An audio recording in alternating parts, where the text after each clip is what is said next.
Hello बच्चों, in question number 359 rank the resonating structure resonance structure in each group in order to increasing the contribution to the resonance hybrid. इसका मतलब यह है बच्चों, हमें इसमें रेजोनेटिंग स्ट्रक्चर की स्टेबिलिटी देखनी है। क्यों? क्योंकि रेजोनेंस हाइब्रिड में सबसे ज़्यादा कंट्रीब्यूशन उसी का होता है जो ज़्यादा स्टेबल होते हैं। As you know, more stable resonating structure have more contribution and less stable resonating structure have less contribution। तो कुल मिलाकर बात ये है बच्चों, इसमें हमें रेजोनेटिंग स्ट्रक्चर की स्टेबिलिटी देखनी है। जैसा कि आपको पता है कि रेजोनेटिंग स्ट्रक्चर की स्टेबिलिटी में हम क्या करते हैं बच्चों, सबसे पहले न्यूट्रल मॉलिक्यूल को आइडेंटिफाई करते हैं। न्यूट्रल मॉलिक्यूल इज दिस, है ना। तो न्यूट्रल मॉलिक्यूल सबसे ज़्यादा स्टेबल होते हैं बच्चों, तो इसलिए ऑप्शन नंबर 1 जो है सबसे ज़्यादा स्टेबल होगा। फिर उसके बाद बच्चों ऑक्टेट रूल अप्लाई करते हैं। ऑक्टेट रूल में सबसे पहले हमें आइडेंटिफाई करना चाहिए C+ को। When C+ is present in the given compound then it has incomplete octet always, है ना। क्यों होगा? क्योंकि C+ के आउटर मोस्ट में बच्चों 3 इलेक्ट्रॉन होते हैं और 3 बॉन्ड बनाए हुए हैं, तो इसका मतलब 6 इलेक्ट्रॉन ही इसके पास ज़्यादा से ज़्यादा हो सकते हैं। इसलिए C+ वाला हमेशा इनकम्प्लीट ऑक्टेट वाला होता है बच्चों। तो ये 3 पीछे चला गया और 2 जो है बच्चों ये कंप्लीट ऑक्टेट वाला है। क्यों है कंप्लीट ऑक्टेट वाला? क्योंकि जब भी नाइट्रोजन पर पॉजिटिव चार्ज आता है और नाइट्रोजन 4 बॉन्ड बनाता है बच्चों, तो उसका ऑक्टेट कंप्लीट हो जाता है, ठीक है ना।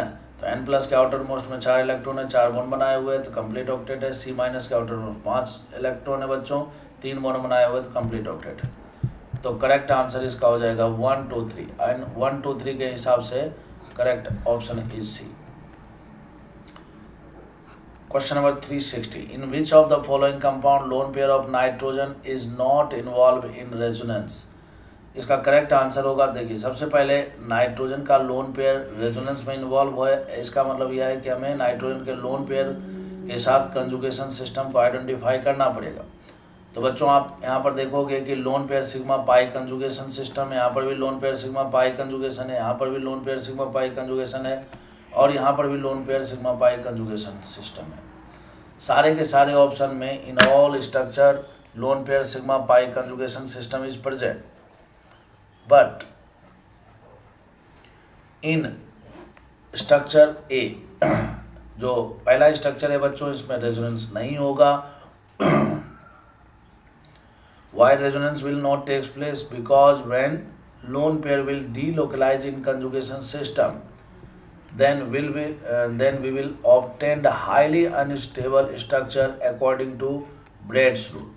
According to Braid's rule, Braid's rule ने क्या कहा था कि when positive free radical and double bond is present at bridge head carbon, it will be highly unstable। और जैसा कि आप जानते हो कि हाईली अनस्टेबल रेजोनेटिंग स्ट्रक्चर को कभी भी रेजोनेंस स्ट्रक्चर में शामिल नहीं किया जाता है। हाईली अनस्टेबल रेजोनेटिंग स्ट्रक्चर को कभी भी रेजोनेटिंग स्ट्रक्चर में शामिल नहीं किया जाता है, तो इसीलिए बच्चों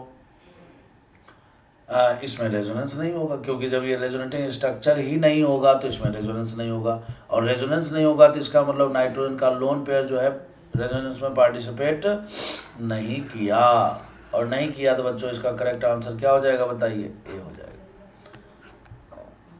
क्वेश्चन नंबर 361 में कहता है which of the following compound है the localised lone pair. Localised lone pair means वही हो गया कि लोन पेयर रेजोनेंस में पार्टिसिपेट नहीं करना चाहिए। फर्स्ट ऑप्शन में अगर आप देखोगे तो बच्चों lone pair sigma pi conjugation है, आराम से रेजोनेंस होगा, कोई प्रॉब्लम। ऑप्शन नंबर बी में बच्चों नाइट्रोजन का लोन पेयर और पाई है, उसके बीच में देखिए यहाँ पर लोन पेयर सिग्मा, फिर सिग्मा आ गया, फिर पाई आ गया, है ना बच्चों। तो यहाँ पर कंजुगेशन सिस्टम ही नहीं है लोन पेयर के साथ, इसलिए यहाँ पर रेजोनेंस नहीं होगा। और रेजोनेंस नहीं होगा इट मीन्स क्या हो गया बच्चों? ये हो गया लोकेलाइज्ड। क्या हो गया? लोकेलाइज्ड लोन पेयर हो गया बच्चों। यहाँ पर देखिए नेगेटिव सिग्मा पाई है, तो यहाँ पर बच्चों आराम से रेजोनेंस हो गया, इसलिए यहाँ पर भी लोन पेयर जो है कार्बन पर लोन पेयर वो लोकेलाइज्ड है। फिर यहाँ पर बच्चों lone pair sigma pi conjugation है, मतलब आराम से रेजोनेंस होगा। तो लोकेलाइज्ड लोन पेयर बच्चों ऑप्शन नंबर बी में प्रेजेंट है, इसलिए करेक्ट आंसर इसका बी होगा। सुनाओ question number 362 which of the following compound है the delocalised lone pair. Delocalised lone pair इसका मतलब यह हो गया कि रेजोनेंस होना चाहिए। तो बच्चों यहाँ पर देखिए लोन पेयर सिग्मा के बाद कोई कंजुगेशन सिस्टम नहीं है, नहीं होगा। यहाँ पर लोन पेयर सिग्मा, सिग्मा के बाद बच्चों पाई है, आगे है ना पाई होना चाहिए जस्ट सिग्मा से जुड़े हुए एटम पर, ठीक है ना बच्चों। तो क्या हो जाएगा, इसमें भी रेजोनेंस नहीं होगा। यहाँ पर बच्चों देखिए lone pair sigma pi conjugation system present है, it means resonance will takes place. और चूंकि रेजोनेंस होगा यहाँ पर तो हम बोल सकते हैं कि नाइट्रोजन का जो लोन पेयर है वो है बच्चों डी लोकेलाइट। क्लियर है।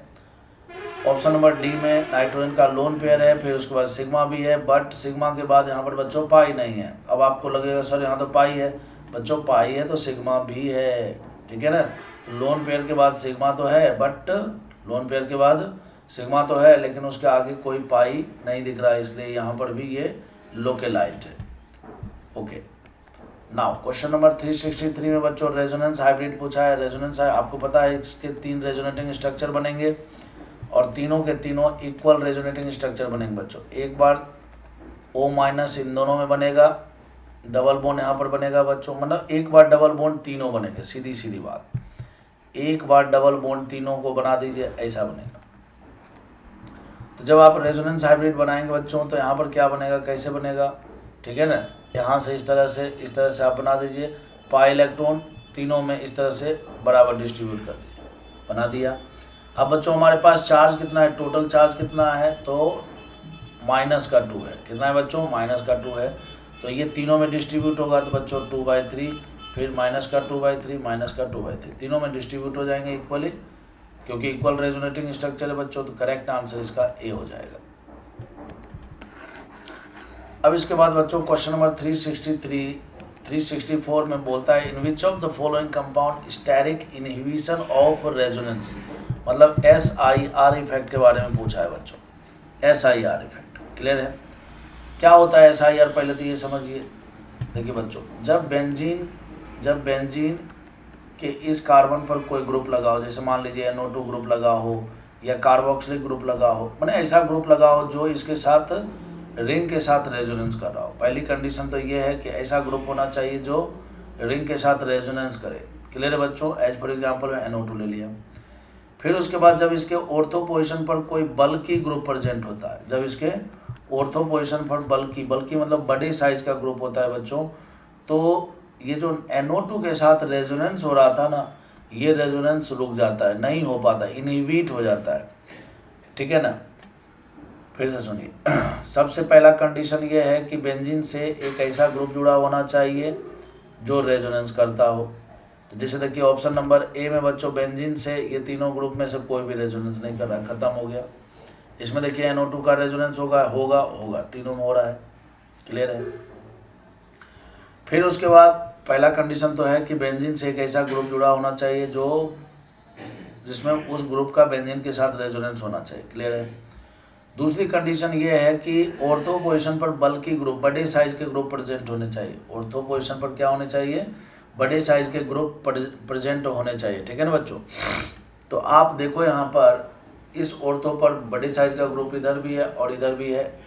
जैसे ऑप्शन नंबर बी में अगर आप गौर से देखो तो इसमें बड़े साइज का ग्रुप है, बल्कि ग्रुप, मिथाइल इथाइल कोई भी अल्काइल ग्रुप होता है बच्चों, ये बल्कि ग्रुप होता है। क्लियर है। तो बड़े साइज का ग्रुप प्रेजेंट है तो इसमें SIR लगना चाहिए। इसमें बच्चों SIR और जोरदार लगेगा, इसमें भी SIR लगना चाहिए। बट इन तीनों में सबसे ज़्यादा SIR की बात की जाए तो बच्चों ऑप्शन नंबर सी में लगेगा। क्यों लगेगा, क्योंकि इसके दोनों तरफ बल्कि ग्रुप प्रेजेंट है। तो जब दोनों तरफ बल्कि ग्रुप प्रेजेंट होते हैं बच्चों तो इसमें SIR ज़्यादा लगेगा, ठीक है ना। तो SIR ज़्यादा लगेगा तो जिसके कारण क्या होता है, ये NO2 ग्रुप यहाँ से रोटेट कर जाता है और रोटेशन के कारण बच्चों इसके p ऑर्बिटल जो है परपेंडिकुलर हो जाते हैं और रेजोनेंस नहीं होता है। तो इसीलिए करेक्ट आंसर इसका सी होगा, ठीक है ना। तो मैंने आपको दो बात बताया। पहली बात तो ये है कि कोई ना कोई ऐसा ग्रुप होना चाहिए जो बेंजीन से जुड़ा होना चाहिए बच्चों, जिसके साथ रेजोनेंस होना चाहिए। फिर उसके ऑर्थो पोजीशन पर बड़े ग्रुप होने चाहिए, तो है ना। ये दोनों इसलिए भी आंसर नहीं होगा क्योंकि एक एक बल्कि ग्रुप ही प्रेजेंट है। जब दोनों तरफ बल्कि ग्रुप प्रेजेंट होंगे तो बच्चों रिपल्सन ज़्यादा होगा, रिपल्सन ज़्यादा होगा तो ग्रुप परपेंडिकुलर हो जाएगा। क्लियर है बच्चों। तो SIR के लिए करेक्ट आंसर इसका ऑप्शन नंबर सी हो जाएगा।